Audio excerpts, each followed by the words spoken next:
Hi everyone, and welcome to our portable webinar, Conditions for Co-Design, talking about signals of hope and change. I just want to start by respectfully acknowledging the traditional owners of the lands upon which we gather. For me, that's the Turrbal and Yagara people of Meanjin in Brisbane. We also want to acknowledge the traditional owners from where you're Zooming, and we invite you to acknowledge them in the chat if you'd like. We pay our respects to elders, both past and present, and acknowledge the ongoing impact of colonialism on Indigenous peoples. We stand in solidarity with Indigenous Australians in their ongoing struggle for sovereignty, justice, and self-determination. So, my name is Belinda Donald. I'm a principal design strategist in the design services team at Portable, and I'll be your MC today. I'm one of Portable's human-centered design and co-design training leads, and I've led on capability uplift engagements for organisations in the state and federal government, mental health, disability, and not-for-profit sectors. So if this is your first Portable webinar, a very big welcome. For those of you who are joining us again, it's really great to see you back. If you don't know Portable, we're a human-centered design, digital design and development agency based all around Australia. We have people in almost all states and territories now. So our mission is to seek out areas of social need and policy failure and make transformational change using research, design and technology. We work with clients in state and federal government, community organisations, not-for-profits and businesses for good to make positive impact in areas like access to justice, mental health and wellbeing, aged care, education, public services and more. We design alongside people with lived experience, creating and testing solutions together, influencing and shaping those services so they work better for the people who need them. We acknowledge the community of co-designers working alongside Portable in these spaces, those who are practicing good design and building co-design capability through their work so that we can all start to see signals of hope and glimmers of change in our respective sectors. So today's panel discussion is going to be an honest look at bringing co-design into organisations and government departments. Co-design is really important because it puts the people with the problems at the centre of the solution, leading to better outcomes, challenging power imbalances, and driving positive cultural and systemic impact. We've done a lot of work helping organisations and government departments do co-design engagements over the last many years. We've noticed that people are often very well intentioned about co-design. They're enthusiastic and they want to engage with their communities meaningfully, but there might be conditions around them in their organisation that are hindering them from engaging in the way that they'd like. So, for example, they might lack resources, funding, or time to engage with communities properly or meaningfully. They might have bureaucratic ways of working that make it difficult to take a collaborative approach. Or the historical context and the way the organisation has engaged with community traditionally might mean that there needs to be a lot of trust building before any meaningful engagement can actually happen. So today's panel discussion is not intended to show off how organisations co-design perfectly. It's really to discuss the challenges, benefits, and signals of hope that co-design can bring to the way that organisations engage with people. So today we're going to talk about workplace challenges, friction, and the impact of power on individuals and communities.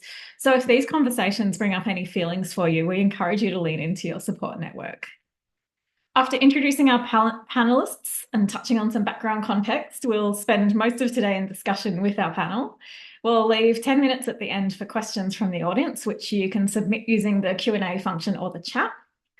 And our colleague Aisling, who will be our technical support today, she is available on the chat if you have any issues. So please just type in the chat and Aisling will help get you sorted if you're having any challenges there. So I'm delighted to introduce our panelists today. Firstly, we have Joanne Osborne-Taylor. Joanne is a strategic design lead at Portable who leads capability building projects in human-centered design and co-design. Joanne's experience includes working as an external consultant in design studios, as well as in-house design teams across both small and large organisations, with government, the private sector, and not-for-profits. Joanne is passionate about supporting others to grow their design practice and meaningfully engage with the communities they serve. Joanne holds a Masters of Design Futures from RMIT and has more than 10 years experience leading co-design work across complex spaces like family violence, youth mental health and education. So welcome, Joanne. Thanks for joining us. We also have Michelle Montgomery. So, Michelle is a dedicated advocate for children and young people, currently leading the statewide development and implementation of a primary school preventative mental health program for the New South Wales Department of Education, which has been co-designed with children, staff, and families across New South Wales.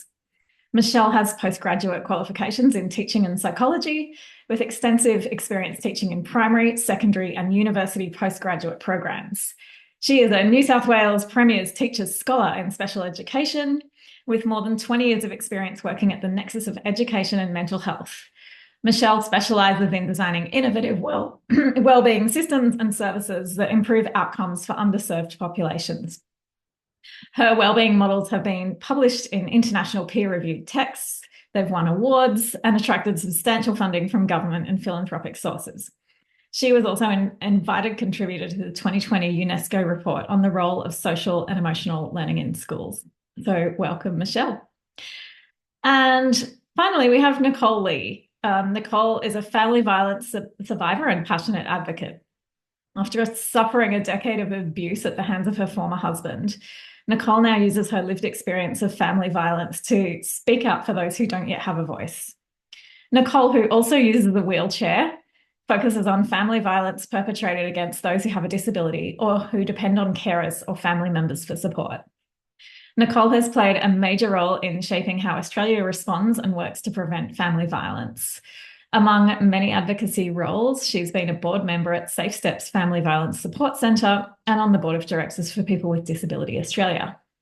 Nicole is also a widely published author and sought-after commentator on issues surrounding mental health, intersectional feminism, disability representation, access and inclusion, and motherhood. Nicole worked closely with Portable early on in our co-design journey when she collaborated with us on a digital tool to help victim survivors of family violence navigate their court experience.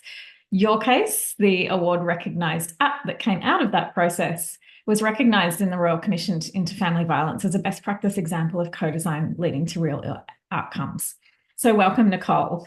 I think you'll all agree we have a really impressive panel here with us today. And I think you've all started talking about some of these signals of hope or good things that can happen when co-design is done well. And we're going to come back to that topic.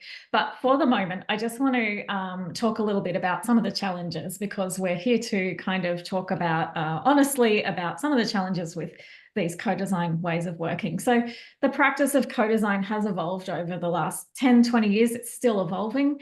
But now it's becoming more broadly accepted as a way of working in organisations, in a range of organisations. We're starting to see more of co-design in government spaces and different kinds of organisations who may not have traditionally worked in that way.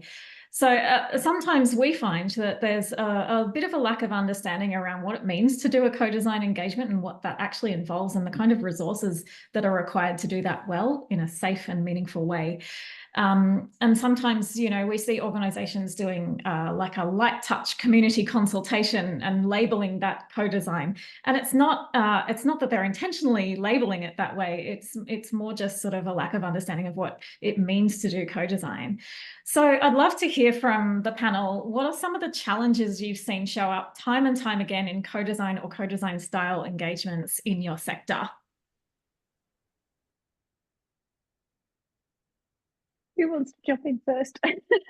You go, Nicole, you're ready. Okay. Yeah. I guess some of the challenges is, you know, getting people to understand the what and why of co-design and how that actually works and what's going to be useful, and ensuring that you've got all the different things in place around, well, what is it you're trying to achieve? You know, how are you going to go about that, and what's a really good sort of framework around that engagement? Being creative in how you're actually going to do that engagement and co-design, and then down to, you know, managing the expectations of people in the room coming in of what is expected of them. You know, when that's not done well, you create a recipe for an environment that is confusing, an environment where people with lived experience feel the need to, you know, everybody's dumping their agenda on the table. You're not managing the conversation, or yet even before people get into the room, the expectation. And I think that just comes down to, as you said, trying to understand the difference between co-design and consultation, And when are you bringing people in? I think when people are not brought in early enough into the process to actually help navigate and figure out what are the answers to these questions, what are we going to be asking people to do, what are we going to co-design with them on, what is their role going to be, and not having people with lived experience being part of designing or part of putting together what the facilitation is going to look like. That's where you come up with problems and flaws. So the person, when you've got lived experience in there from the very ground floor, you're able to actually get through a lot of this nuance to get to a point where you've got a really good engagement strategy and framework around that to engage with people. And I think some of the things that I saw in VSAC was the Victim Survivors Advisory Council was that this was all very, very new for government to be doing, and it was a very different way of operating. And when you're in that sort of landscape of, but we can't co-design an end product until we've got approval for what that end product's going to be and a budget assigned to it. So there was a tension there. And until they figured out how to get around that or how to work within that process, it was really, really difficult because, and that is the way, that the government agency, works. And that's the way they've always operated, in that, nothing becomes public facing until we've got sign off, until we've got budget, until we've got approvals. Yet now we're saying, bring in this co-design process where you're going to bring people back into the very ground floor where things haven't been decided, where decisions haven't been made, where things haven't been approved. But if you manage that expectation of just because these things are on the table and we're bringing you into this conversation, there's no guarantee that any of these things are actually going to be what is going to be the final product. That's still subject to approval. Letting people know the process is not a bad thing. Bringing people into that process, telling them, what are our barriers, what are our, things that we're working with and the parameters is really important. And that's what co-design can do. But there is definitely, and that's been some of the issues that I've kind of seen, is that tension, that this is just so different and it's a bit scary and we're a little bit unsure and it's going to take a lot more time and it's just not how we've ever worked. And can we trust survivors? And it's like, yeah, of course you can trust survivors if you bring the right people in for the right context at the right point in time and for the right reasons, and you've let them know, what it is that's expected of them, and they understand what their role is. Giving somebody a really good, clear description around, why we've brought you in, what we expect you to do, and and how we think this could possibly work with our engagement strategy.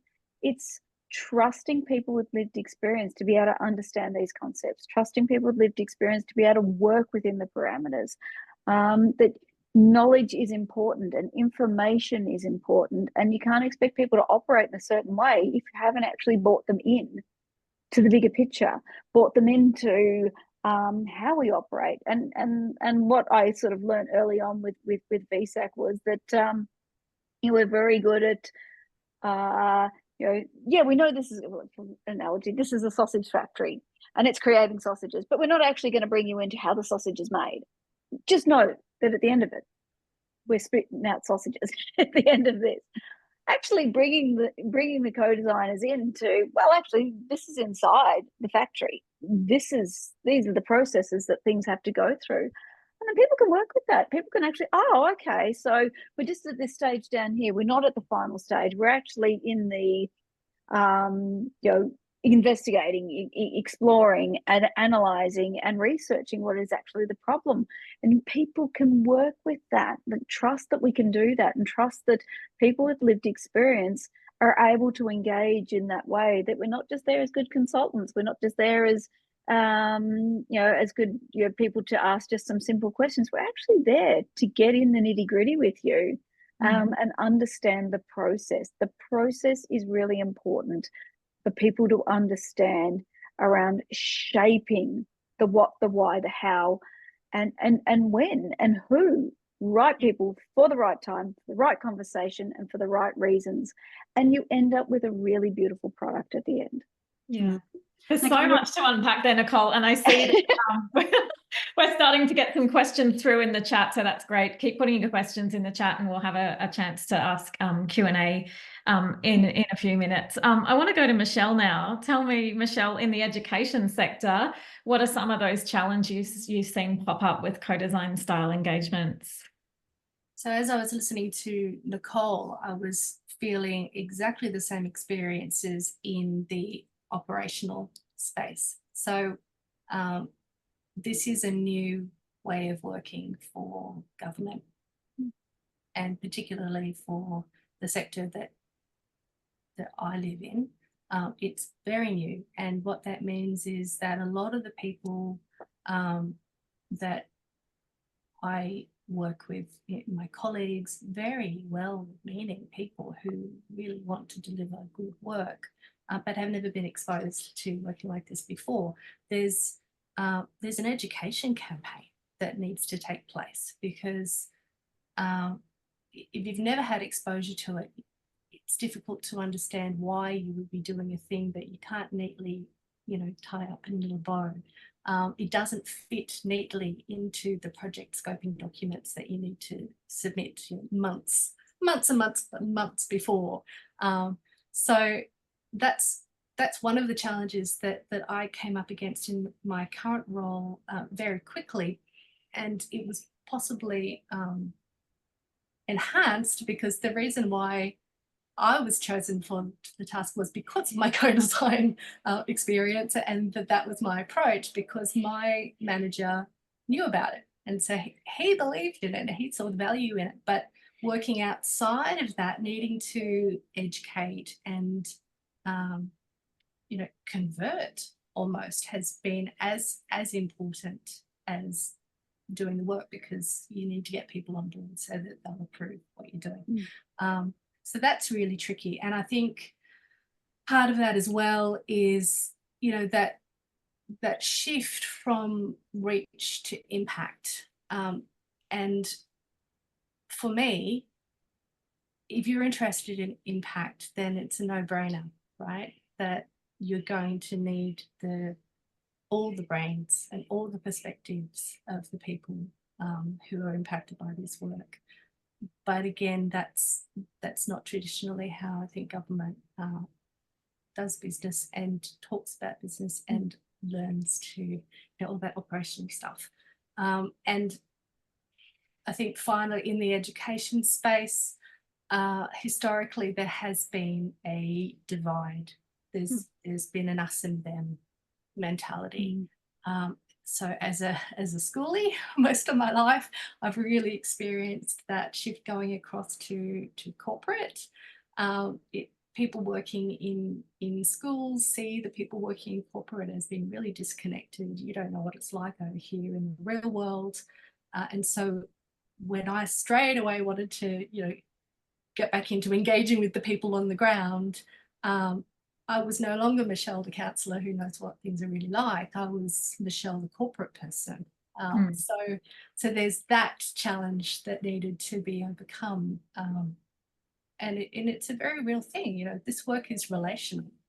And if people don't feel that level of trust, that level of authenticity, that this is actually a real thing, you're not just, wasting my time, essentially. I'm not just, it's tokenistic. There's all those things that need to be addressed and overcome.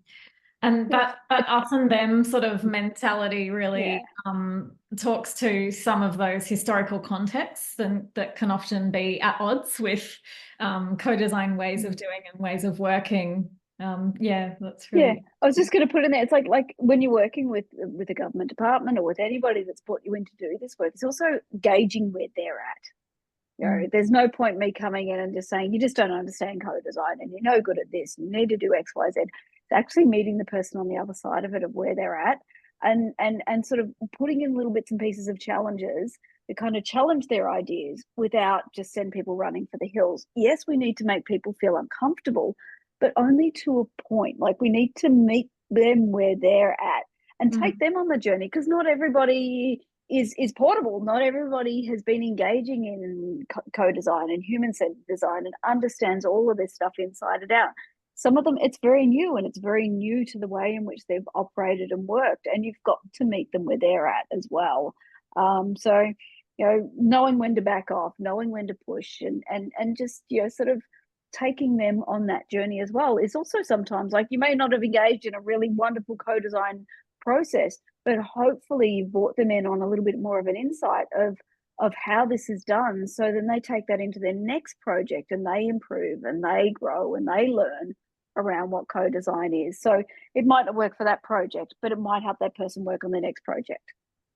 Yeah, that reflective practice is a really good point, Nicole. It's a really important piece of that co-design process. I'm going to go to Joanne next. Joanne, tell us about some of the challenges you've seen, because at Portable, we work with a wide range of sectors and clients. Yeah, thanks, Belinda. I really resonated with what both Michelle and Nicole were talking about.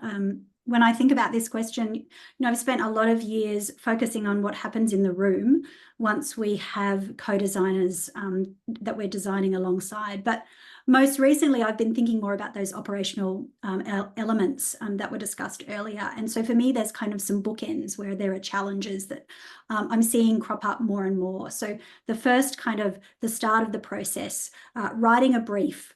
We obviously work a lot with government, so it goes through a procurement process, quite rightly, as it should. But with co-design growing and more departments wanting to engage co-design as a way of designing with community, what we see is like a lot of variation in the detail that's shared in a brief. And that brief is really setting up the conditions for co-design, because it can dictate what the time frame is that's involved, who is going to be part of the process, what investment is going to be made in that process. And if that's very narrow, it can really reduce the value of co-design. It can also bring in inherent risk in the co-design process, particularly when we're going to be designing with people who've been made vulnerable. So what I really see is kind of a lack of sharing of knowledge and expertise across government departments, and those departments or those sectors that have really done this well. There's a lot of great work that's happening in mental health. There's been some really great work in family violence, and education is certainly growing.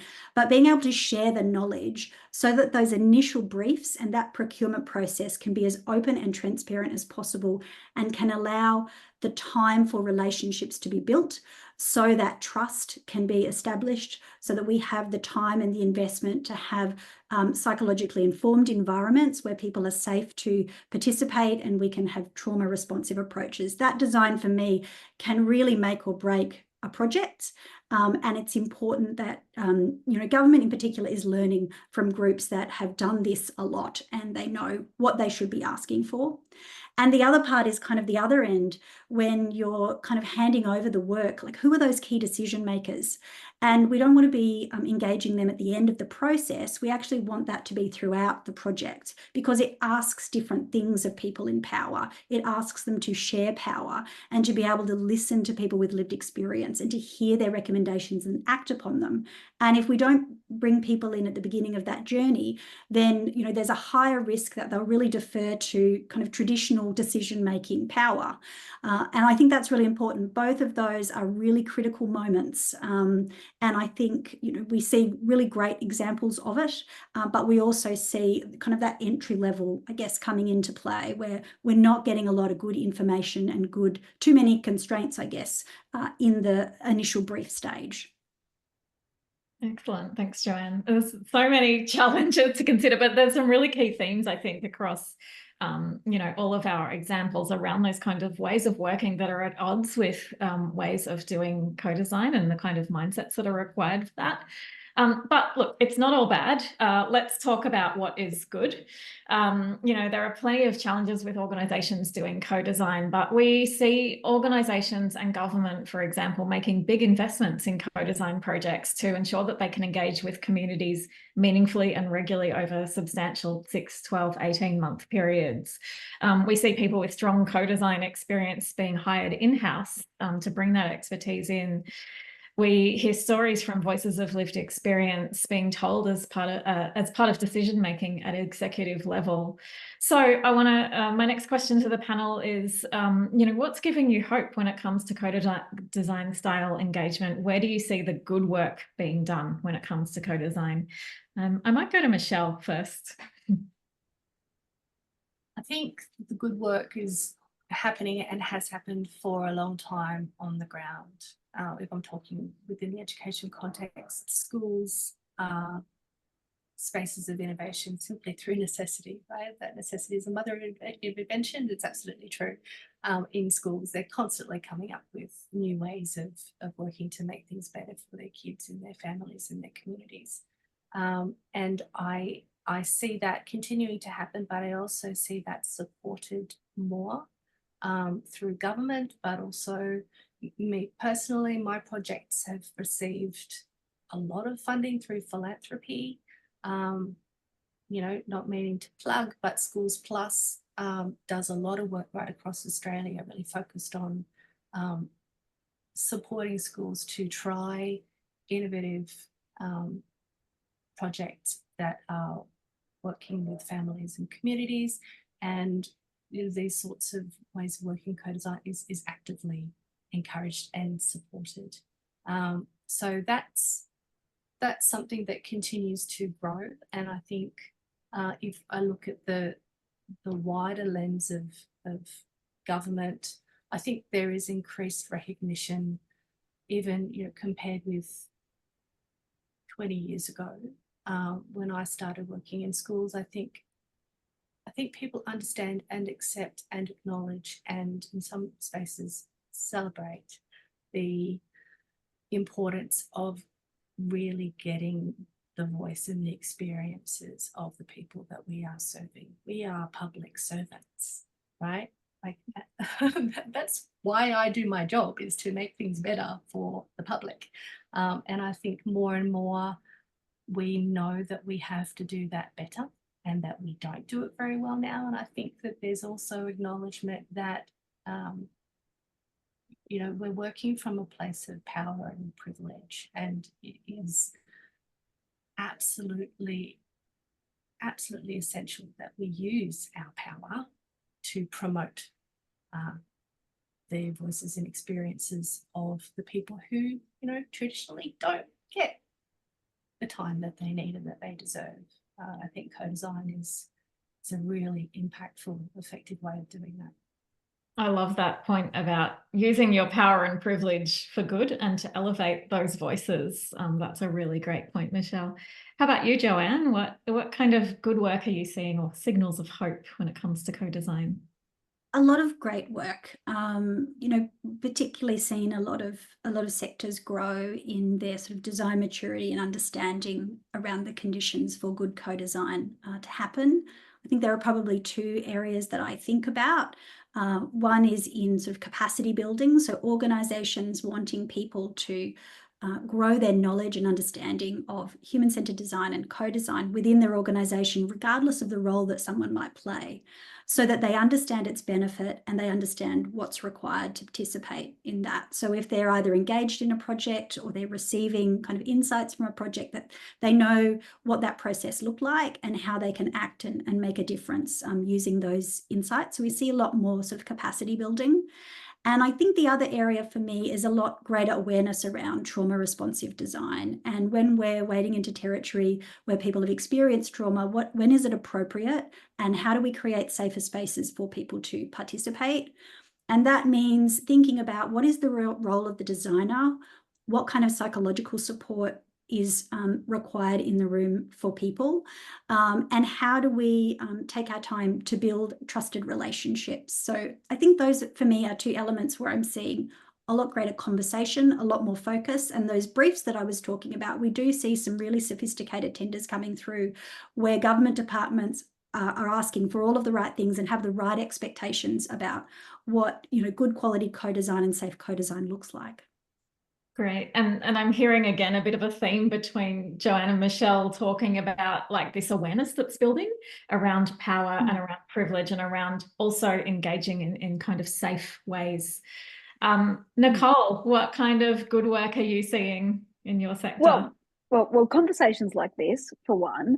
If I really reflect on, the journey as a victim survivor from where I started, when this was just something that never happened, that didn't, that was so new and innovative, to seeing things like there's survivor advocate advisory councils with Safe and Equal, and watching the development of frameworks around how to work with victim survivors and how to do that safely and trauma informed and respect the lived experiences and expertise, where we're not just asking people to come in and just tell us your trauma and bleed for us on the stage, or it's an actual embedded way with frameworks around it, which I've watched that develop from where there was nothing to where I've done lots of consultations over the last few years.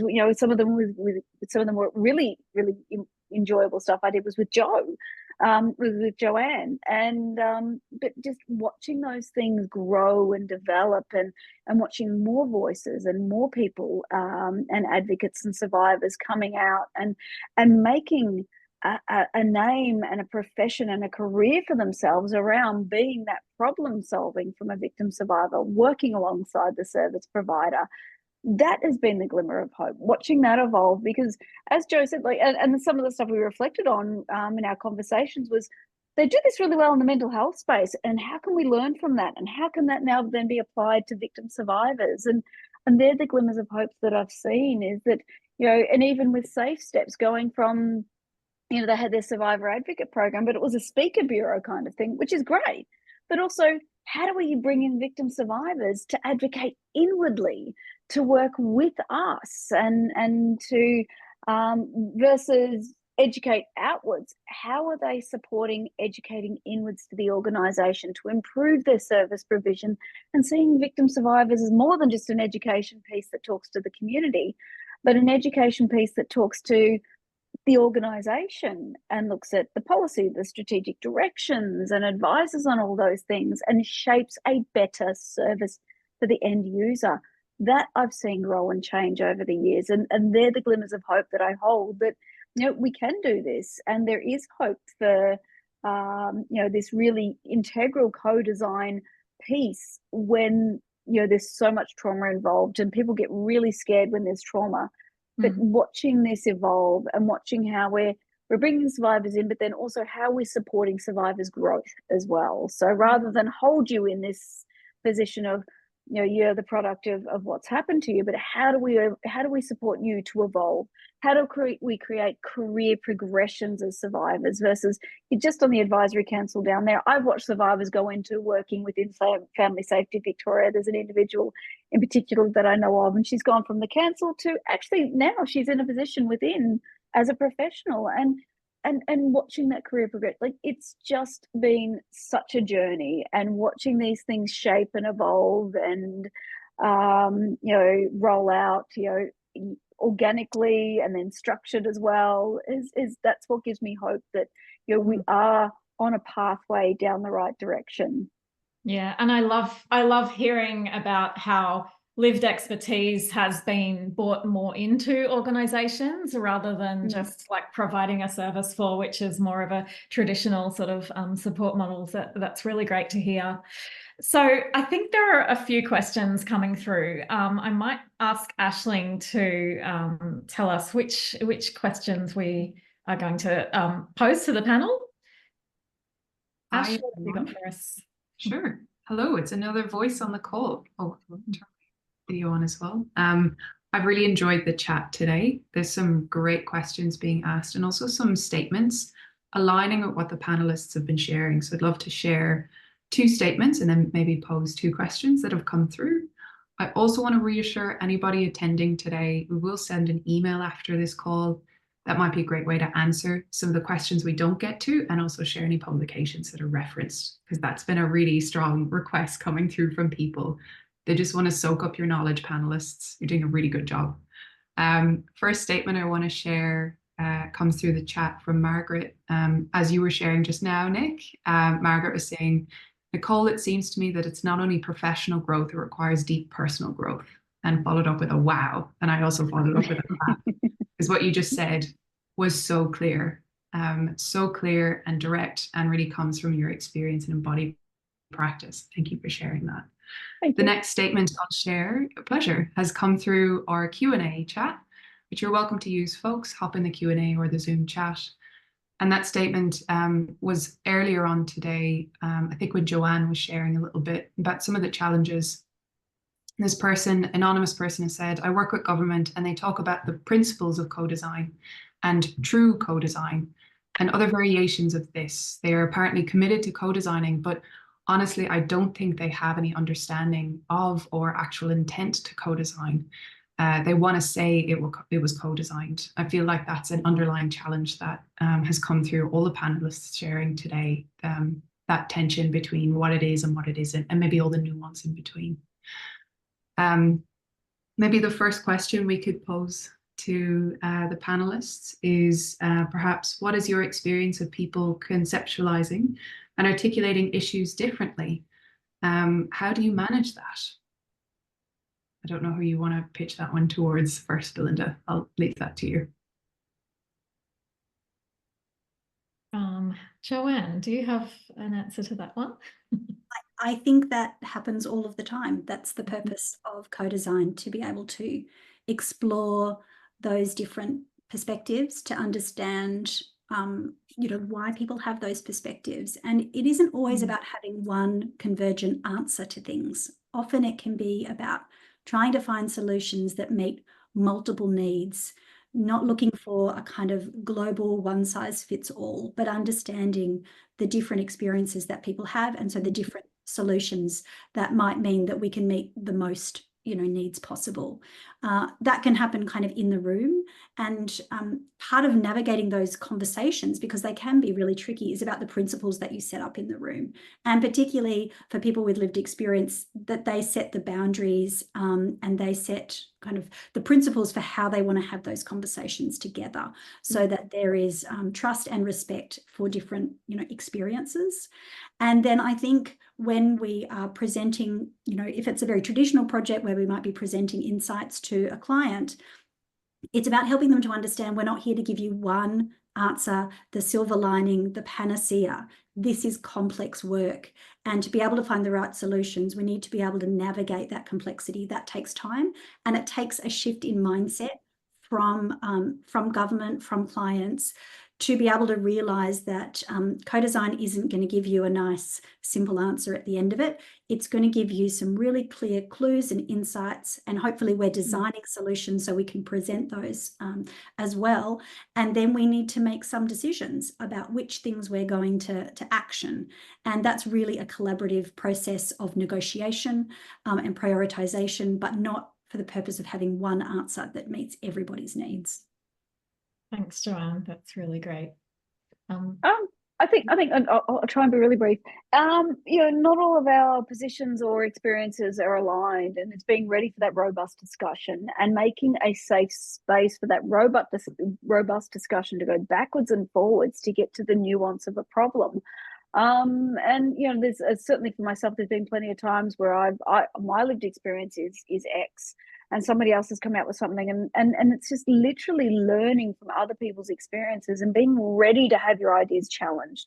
So to back your ideas for one, but also be ready to be challenged on things and go, well, I hadn't thought of it from that perspective, and no, that's really insightful, and that then makes me think of this, and not to be threatened by people not getting to the same point, or people not having the same experience, or people representing slightly different views. That's the heart of a robust discussion. That's where we get to, okay, we can't make a one size fits all, but how do we actually shape this so it's speaking to as many moving parts, so it's incorporating the important things that all the different people in the room want. And no, we're not always going to agree, and we don't all have the same experience, and that's the challenge, and that's the important bit. And creating that safe space to have that discussion is really, really integral. If people don't feel safe, then you get tension. If people don't feel safe, then it becomes attacking. You create the space where people are safe to voice opinion, and to pull an idea apart together in a productive way, versus just dismantling way, or dismissive, or shutting people down. and you know when that's happening well, and you know when it's not, and you know, challenge the ideas. That's what co-design is: challenging each other to get to a point where, you know, we've got a common ground. Excellent. Thanks, Nicole. I'm just conscious that we've only got a few minutes left, so I am going to give you all one more rapid fire question and then we'll wrap this up. I just saw a comment, is it possible to introduce co-design as a way of developing services into an organisation that is not very design mature? So that was from Trish in the chat. We do this all the time, Trish. So what I would suggest with that is actually looking at perhaps taking a human-centered design approach, which is a little bit less of an engagement than co-design, less of an intensive engagement. You can do that in smaller ways and with fewer resources as a way to kind of build up to doing co-design and sort of learning about co-design along the way. So you can practice human-centered design in a co-designerly way without it being this sort of fully resourced long-term co-design project.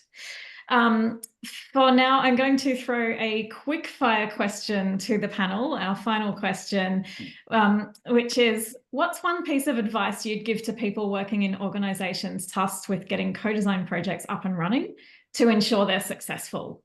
One piece of advice you would give based on your experience.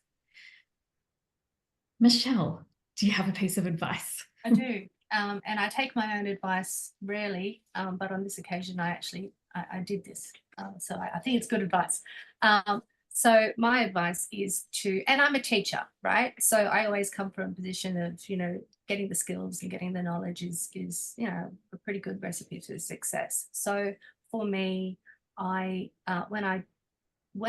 had the word for the thing that I had been doing accidentally, I then went and learned about it as much as I could. And that initially was reading every paper and every book that I could get my hands on. But then I went further and I did some formalized learning. And that was essential for me to feel confident going forward, that I had the skills, I had the understanding, I had a whole framework that I could then feel confident leaning back on. And I think, so engaging in some learning, whether it's a short course, whether it's, you know, some self-reading, whether it's something, you know, more formal, depending on where you're at and where your organisation is at, I would really recommend that. And another reason why I think this is good advice is that it catalyzes things, you know, way down the track that you're sometimes not even aware of. The reason why I'm in this current role is because my manager went through a one-day workshop years ago when he was a principal in schools that his manager had put this group of principals through because she had heard about design. So she put her group through. He had a light bulb moment, and then when he wanted to lead work, he knew that he wanted to use these methods, and so he went looking for someone. So these little bits of learning. So get a friend, get a course, get a friend, get a book, something. That would be my piece of advice. I love that. Find design friends or design advocates in your space and do some learning about design or co-design. Excellent. Nicole, one piece of advice. For a victim survivor coming into this space, or somebody with lived experience, I think one of the best things that for me was sitting back and observing, knowing the people in the room that I'm working with, knowing the other survivors, understanding a bit about their story, and also understanding what are the things that they're really passionate about. You know, so, you know, sometimes tensions get heated, sometimes, you know, emotions get really, really heated and high. And if you understand what's going on for that person, understand their experience a little bit, and you understand where they're coming from, you can actually step back from it and go, okay, this isn't about me. Something is going on. This is about them. This is something that's been brought up for them. And you can sit there with empathy versus going, oh, they're just attacking me right now. It's really important to understand the people who are sitting beside and taking the time to get to know them, because that has really helped me when someone's gotten really heated and fired and they're a fight response person, and they've come out with something and I'm going, okay, that's an issue that was really important to them. That's made them really upset and triggered. This isn't actually me. I haven't done anything wrong. They're actually not aiming this at me. They're just feeling heightened. And I can sit there and not take it personally and not demonize them and actually sit with them in that moment. So understanding who you're working with as a survivor, as a person with lived experience, so you can understand people's reactions and know that, you know, when things are not about you, and to not take things personally. And that helped me manage a lot of situations, because sometimes people do get upset, and that is just the nature of lived experience, especially when trauma is involved. Know the people you're sitting beside, understand them. You don't need to know their intricate details, but just understand them, understand their story, and understand, you know, what are their really sticking points, so you can depersonalize things and step back and go, it's all good. They're just having their time of the yep, and it's not me. Yeah. And then they feel safe with you as well. They don't feel, you know, because there's a lot of shame with those responses as well. So when the people around are not like, oh, geez, I don't know why you couldn't just control yourself. When people around say, like, oh no, I understand where that came from. It's okay. Yeah, let's go have a chat, whatever. That has really helped me. And I think that's helped other survivors around me. And that's how I've kept a lot of, you know, the people that I've connected with over the years. Sometimes we butted heads, but wow, we still get along really, really well, because we knew it wasn't personal. I love that. So having empathy for the people that you're working with. Yeah. Excellent. Yeah. Okay, Joanne, one quick fire piece of advice from you. I think my advice would be to think really deeply about what is the impact that a co-design project could make on my organisation, and what is the true level of power and influence that people with lived experience will have. What are the conditions in my organisation that will influence, you know, how much co-design can affect the outcome of your project. Sometimes co-design isn't the right approach, and a human-centered design or another engagement practice would be more appropriate. But to make sure that if you are embarking on a co-design journey, that it is genuine co-design, where people with lived experience will have the power and influence to make an outcome, and that it's not going to be a tick box exercise, because that's more harmful than it does good. Excellent. Well, thank you all very much. I realise we're at time, so I'm going to wrap up our discussion here, but thank you so much to all of our panellists for taking part in this discussion, and massive thanks to everyone who came along and engaged with us in the chat and asked us interesting questions. As Aisling said, we'll attempt to respond to some of those questions in follow-up. Our main hope is that through today's panel discussion, you're inspired to take similar questions into your workplaces and consider some of those conditions that are supporting and or hindering meaningful engagement with the communities you're designing with and for. If you would like to better understand the conditions for co-design in your organisation and turn this into a bit of a co-design strategy, we are running an exciting new course called Develop Your Co-Design Strategy from September onwards. And this course is really for people who are making decisions about design and co-design in their team or in their organisation. So we explore how co-design can fit into your organisation's unique context, considering what it can and can't do, whether co-design is actually the approach that is appropriate for your organisation to even take. Maybe it's actually a design or a human-centred design approach. And it's not about becoming a co-design expert overnight, but about embracing the journey towards better engagement and innovation. So we'll share a link to that course in the follow-up we send through, and we'll also send through a recording of today's panel discussion to everyone who registered today. So thanks once again to our panelists for your thoughtfulness and openness in sharing with us today. We really appreciate your time and your insights that you've brought to our discussion today. And thanks once again, everyone, for joining us. I hope you have a wonderful day after this. Thank you. Thank you. Thank you. Cool.